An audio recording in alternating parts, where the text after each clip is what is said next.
Hello friends, welcome to my Poshak civil construction. दोस्तों कैसे आप सब? आई होप आप लोग स्वस्थ होंगे, मस्त होंगे। दोस्तों मैं फिर से आप लोगों के सामने एक न्यू टॉपिक को लेकर आया हूं जो कि बहुत ही ज़्यादा इंपॉर्टेंट होने वाला है। तो वीडियो को बिना स्किप किए हुए अंत तक देखने की कोशिश करेंगे।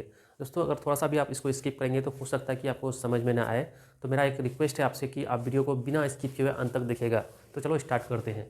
और हाँ दोस्तों, अगर आप मेरे चैनल में पहली बार आए तो प्लीज़ एक लाइक एंड चैनल को सब्सक्राइब कर देंगे ताकि आगे आने वाले वीडियो का जो है नोटिफिकेशन आप तक समय पर पहुंच पाएंगे। ठीक है, तो चलो आज हम स्टार्ट करेंगे जो कि आज का टॉपिक है रिक्वायर्ड सीमेंट बैग इन ए फुटिंग। अगर मैं फुटिंग अगर आप किसी भी घर को जब भी किसी भी हाउस का कंस्ट्रक्शन करते हैं तो वहाँ पे क्या जो मेन जो उसका फाउंडेशन होता है, फाउंडेशन को ही हम लोग यहाँ पे फुटिंग बोलते हैं। और इस फुटिंग के चाहे तो फुटिंग का साइज डिफरेंट डिफरेंट हो सकता है, बट अगर आप फुटिंग दे रहे हैं तो उसमें कितना सीमेंट बैग आपको लगने वाला है तो हम लोग इस वीडियो में कैलकुलेशन के माध्यम से समझने वाले हैं। एक चीज़ आपने देखा होगा दोस्तों, जो गांव में जो यहाँ पे आप अगर आप गांव से बिलोंग करते हैं तो वहाँ पे जब भी आप कोई घर बनाते हैं तो क्या होता है कि बाहर से कोई कॉन्ट्रैक्टर आकर के या कोई थोड़ा सा भी उसको नॉलेज अधूरा नॉलेज है तो आकर के क्या बोलते हैं कि फुटिंग में 2 बोरा सीमेंट डाल दो, 3 बोरा सीमेंट डाल दो, 4 बोरा डाल दो। तो दोस्तों ऐसा बिल्कुल नहीं करना है। अगर आप ऐसा करते हैं तो आप एक बहुत बड़ी गलती करने वाले हैं, क्योंकि अगर आप सीमेंट का बोरा बिना कैलकुलेट करके या बिना इसके मेजरमेंट के डालते हैं तो आपका कंक्रीट का स्ट्रेंथ जो है बहुत ही कम होने वाला है और इसका जो है ड्यूरेबल जो है लॉन्ग लास्टिंग नहीं होगा और कुछ ही साल के बाद ये जो है करेक्ट आ जाएगा और ये ख़त्म हो जाएगा। इसलिए आप एक कैलकुलेशन के हिसाब से ही फाउंडेशन को बनाएंगे, क्योंकि फाउंडेशन ही जो है किसी भी बिल्डिंग का जो है एक मजबूत बेस होता है। अगर वो बेस ही आपका ख़त्म हो जाएगा तो आपका घर जो पूरा सुपर स्ट्रक्चर है वो ध्वस्त हो जाएगा। ठीक है, तो ज़्यादा हम बकवास नहीं करते हुए आज का वीडियो को स्टार्ट करते हैं। ठीक, तो हम लोग आपके सामने यहाँ पे एक फुटिंग को 3D डायमेंशन में दिखाए हैं। ठीक है, जैसे कि यहाँ पे आप देख पा रहे हैं कि इसका लंबाई 4 फीट ली है, 4 फीट इसका 4 फीट चौड़ाई ली है और 4 फीट लंबाई ली है। तो ऐसा ज़रूरी नहीं है, आप अकॉर्डिंग टू एरिया आपके वहाँ पे एरिया कैसा है, अगर एरिया अगर रेक्टेंगुलर टाइप का है तो आप इसका फुटिंग का साइज़ भी रेक्टेंगुलर टाइप रख सकते हैं। बट हमें यहाँ पे इन केस यहाँ पे हमको अच्छा एरिया मिला, सपोज मान के चलते हैं, और हम जो फुटिंग का जो चौड़ाई लिए हैं यहाँ पे 4 फीट और लंबाई 4 फीट ली है। और फुटिंग का थिकनेस जो होता है दोस्तों, फुटिंग जब भी आप साइड पे खुदाई करते हैं तो इस तरह का खुदाई करते होंगे रेक्टेंगुलर टाइप का, जो भी साइज़ आपको मिला होगा।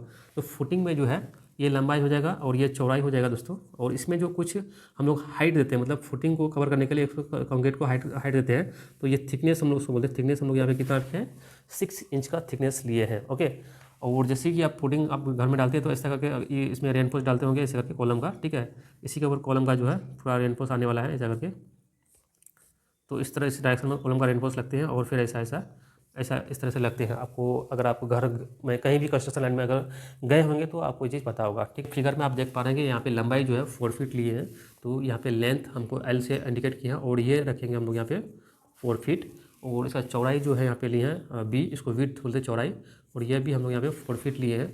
और थिकनेस जो है आपको यहाँ पे डिजाइन से आप देख पा रहे हैं 6 इंच का हम लोग यहाँ पे थिकनेस रखे हैं। ठीक है, बट हमें जो है अभी कैलकुलेशन करना है एम क्यूब में, मतलब मीटर में एम क्यूब में निकालना है कंक्रीट का क्वांटिटी। ठीक है, तो इसके लिए हमें जो है सारा यूनिट को जो हम यहाँ पे अभी फीट से मीटर में कन्वर्ट करेंगे। ओके, तो ये 4 फीट को जो है आप जब 3.28 फीट से डिवाइड करेंगे तो आपका ये मीटर में कन्वर्ट हो जाएगा।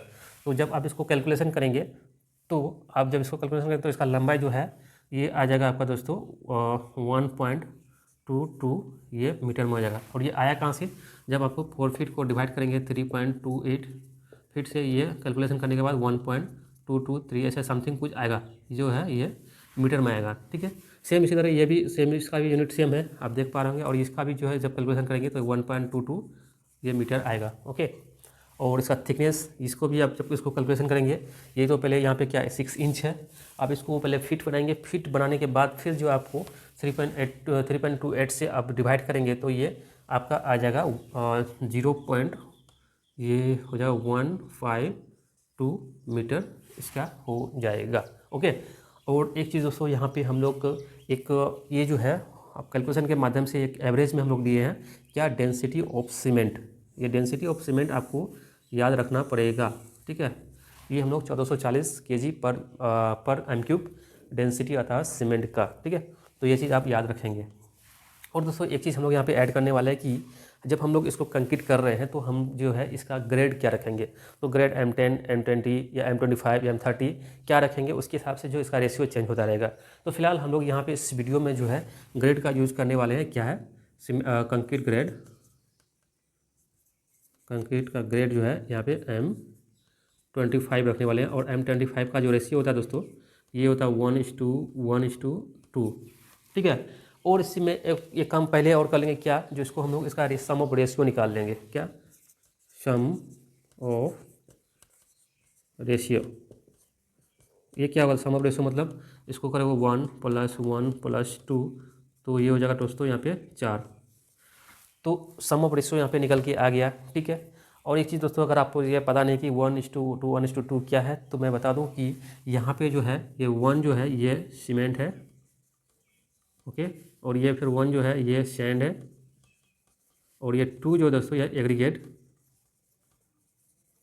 एग्रीगेट मतलब गिट्टी जिसको बोलते हैं गाँव में। तो ये इसका ये रेशियो है। तो हम जो है सम ऑफ रेशियो निकालने किसका, ये कंक्रीट ग्रेड का M25 का 4 आया, ठीक है। अब दोस्तों इसको निकालने का एक बहुत बड़ी यहाँ पे इसलिए निकाले क्योंकि इसका यूज जो है आगे कैलकुलेशन में होने वाला है। तो वीडियो को स्किप करके मत देखिएगा, नहीं तो आपको समझ में नहीं आएगा, ठीक है। नौ दोस्तों, हम लोग का ये चीज़ फाइंड आउट हो चुका। तो हम लोग अभी क्या करेंगे, कंक्रीट का वॉल्यूम निकालेंगे। वो भी कौन सा वॉल्यूम, ये वेट वॉल्यूम निकालेंगे। तो नाउ वेट वॉल्यूम, कंक्रीट का वेट वॉल्यूम का फॉर्मूला तो वही बात सेम दोस्तों, इसमें कोई बड़ी बात नहीं है। तो ये L/B × इसका T थिकनेस। अब इसको यहाँ पे वैल्यू पुट करो। L क्या आया यहाँ पे 1.22 × 1.22 × थिकनेस 0.152। दोस्तों थोड़ा सा कैलकुलेशन में अगर कुछ गलती हो जाए तो आप लोग बहुत सारे दोस्त क्या से कमेंट करने लग जाते हैं, बट उसे तो याद ध्यान रखना चाहिए कि यहाँ पे मेथड से ज़्यादा आगे नहीं जा रहा है। आपको मेथड से मतलब है, कैलकुलेशन तो आप खुद से भी कर सकते हैं, तो उतना आप लोग माइंड में मत लीजिएगा, क्योंकि कैलकुलेशन हो सकता है थोड़ा बहुत गलती हो जाए। मैं भी एक इंसान हूँ दोस्तों, तो ठीक है। तो यहाँ पर जो आप इसको कैलकुलेट करेंगे, कैलकुलेट करने के बाद इसका वॉल्यूम जो आएगा दोस्तों यहाँ पे, तो 0.226 m³। तो दोस्तों ये जो है आपका ये वेट वॉल्यूम आया। क्या आया दोस्तों, ये चीज़ आपको ध्यान में रखना होगा, ये है वेट वॉल्यूम। बट हमें तो चाहिए एक्चुअली में सीमेंट का बोरा जो आता है वो तो वेट में आता है, मतलब ड्राई में आता है, तो हमें चाहिए ड्राई वॉल्यूम, ठीक है। तो ड्राई वॉल्यूम निकालने के लिए एक यहाँ पे इसको कोफिशिएंट बोलते हैं। तो कोफिशिएंट हमारे पास यहाँ पे है कितना, ड्राई वॉल्यूम वेट को ड्राई में चेंज करने के लिए। तो अब हम लोग यहाँ पे ड्राई वॉल्यूम निकालेंगे। Dry volume of concrete. Concrete इसलिए लिखे दोस्तों, यहाँ पे कंक्रीट में जो है सीमेंट, सैंड और एग्रीगेट डाला हुआ है, इसके लिए हम लोग यहाँ पे कंक्रीट यूज़ कर रहे हैं। और इसका जो ड्राई वॉल्यूम को चेंज करने के लिए क्या करेंगे, जो पहले वाला वॉल्यूम है ये 0.226 × 1.54 से इसको मल्टीप्लाई करेंगे, तो ये जा करके जो है आपका ये टोटल जो है वेट वॉल्यूम से ये ड्राई वॉल्यूम में कन्वर्ट होके आएगा, ठीक है। तो अब आप इसको मल्टीप्लाई करेंगे, आप कैलसी का यूज़ करके भी कर सकते हैं। तो ये ड्राई वॉल्यूम दोस्तों हो जाएगा 0.348 m³, ठीक है।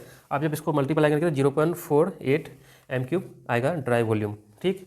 तो यहाँ से दोस्तों ये हो गया आपका ड्राई वॉल्यूम, ओके, आप देख पा रहे हैं। और यहाँ पे क्या था, ये वेट वॉल्यूम निकाले थे, और वेट वॉल्यूम से ड्राई वॉल्यूम में कन्वर्ट करने के लिए 1.54 से इसको मल्टीप्लाई करें, और कुछ बड़ी यहाँ पे रॉकेट साइंस नहीं लगाए, सिर्फ 1.54 से मल्टीप्लाई किए। और ये वैल्यू आप याद रखेंगे हमेशा, ठीक है, कि वेट वॉल्यूम से ड्राई वॉल्यूम में कन्वर्ट करने के लिए 1.54 का यहाँ पे मल्टीप्लाई होता है, ठीक है। इस तरह से मल्टीप्लाई करके ये जो हमारे पास आया, ये टोटल जो है ये मेरे पास आया कौन सा वॉल्यूम है दोस्तों, ये ड्राई वॉल्यूम, ओके।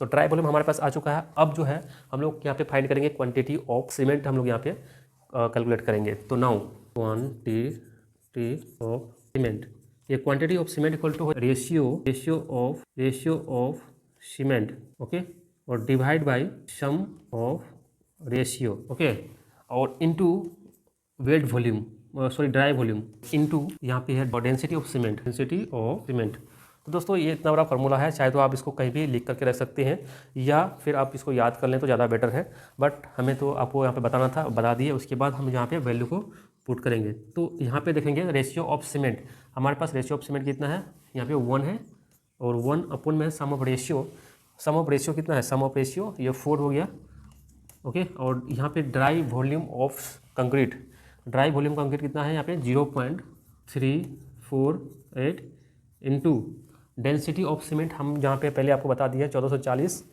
केजी पर मीटर क्यूब। तो दोस्तों एक बात यहाँ पे क्या है, ये जो है ये मीटर क्यूब में निकला हुआ है हम लोग के पास, इंटू 1440 केजी पर एम क्यूब। ओके, ये एम क्यूब और ये एम क्यूब कैंसिल हो जाएगा। ओके, अब जो ये टोटल जो यहाँ पे कैलकुलेशन होने के बाद हमारे पास जो आएगा, इसको जब आप कैलकुलेट करेंगे 28 ये केजी में आया दोस्तों ये केजी में इसलिए आया क्योंकि यहाँ पे एम क्यूब और एम क्यूब कैंसिल हो गया, बचा यहाँ पे सिर्फ केजी, तो ये केजी में आ गया क्वांटिटी ऑफ सीमेंट। ओके दोस्तों, अभी ये मेरे पास ये जो केजी में क्वांटिटी निकला है, ठीक है, लेकिन हमें तो निकालना है यहाँ पे सीमेंट बैग। ओके, तो दोस्तों आप चाहे तो इसको कहीं पे नोट डाउन कर लीजिए क्योंकि ये बहुत ही इंपॉर्टेंट चीज़ है। मैं क्योंकि इसको अब मैं इरेज करने वाला हूँ, तो ऊपर वाला मैं उम्मीद करता हूँ कि आप ऊपर वाला ये सब जितना भी है आप लोग लिख लिए होंगे, मैं इसको इरेज कर रहा हूँ। ठीक है, तो हम लोग यहाँ पे सीमेंट का बैग निकालेंगे। तो वो निकालने के लिए दोस्तों चूँकि 50 केजी इक्वल टू दोस्तों 1 बैग सीमेंट होता है, कि जो 50 केजी बराबर एक बैग में सीमेंट में 50 केजी होता है, इतना आपको समझ में आ गया। इसलिए दोस्तों यहाँ पे 1 केजी निकालेंगे और 1 केजी करेंगे तो क्या ये डिवाइड हो जाएगा 50 केजी। ओके, तो अब जो है इसको केजी आ जाएगा, और इसलिए जो है हमारे पास कितना केजी सीमेंट आया दोस्तों यहाँ पे 125.28 केजी। अब दोस्तों यहाँ पे एक था तो डिवाइड आ गया, अब ज़्यादा हो गया, एक से ज़्यादा हो गया तो ये क्या मल्टीप्लाई में हो जाएगा, तो 1/50 केजी और इंटू ये 125.28 केजी। अब दोस्तों ये केजी और ये केजी कैंसिल हो गया। ओके, अब जब इसको आप डिवाइड करेंगे 50 से 125 को, तो ये आ जाएगा तो 25.5 उसके बाद 2 बैग। ओके, बैग हो जाएगा। इसको हम लोग जो है लगभग में बोल सकते हैं 2.5 यानी कि 2.5 बैग लगेगा। मतलब इस फुटिंग को, इस मेजरमेंट का मतलब 4 फीट लंबाई होगा, 4 फीट चौड़ाई होगा और 6 फीट अगर ऊंचाई है, तो इसको कास्टिंग करने में हमको जो है लगेगा total number of bag cement यहाँ पे 2.5 बोरा सीमेंट लगने वाला है दोस्तों। तो ये रहा दोस्तों एक्चुअल माप किसी भी फुटिंग को कंक्रीट करने के लिए कितना बैग सीमेंट लगेगा। तो आप इसको जो है बिना जो इसको नज़रअंदाज नहीं करेंगे, नहीं तो आपका कंस्ट्रक्शन पूरे का पूरा जो है फ्लॉप हो जाएगा और आप तो सोचेंगे कि हम जो बहुत ही सस्ते में निकल लेंगे, लेकिन ये चीज़ आपको एक दिन का काम नहीं है दोस्तों। ये आप जो भी किसी कंस्ट्रक्शन या किसी बिल्डिंग को बना रहे हैं तो वो आप फ्यूचर को सोच के बना रहे होंगे, तो ये सारा चीज़ को एक नज़र में देख करके अच्छे से जो कैलकुलेट करके ही बनाइएगा क्योंकि ये फाउंडेशन में आता है। ठीक है, आई होप दोस्तों इस वीडियो को देखने के बाद आपको समझ में आएगा। अगर थोड़ा सा भी समझ आए तो वीडियो को एक लाइक एंड चैनल को सब्सक्राइब कर देंगे, दोस्तों को भी शेयर करेंगे। Thank you for watching video, मिलते हैं नेक्स्ट वीडियो में, तब तक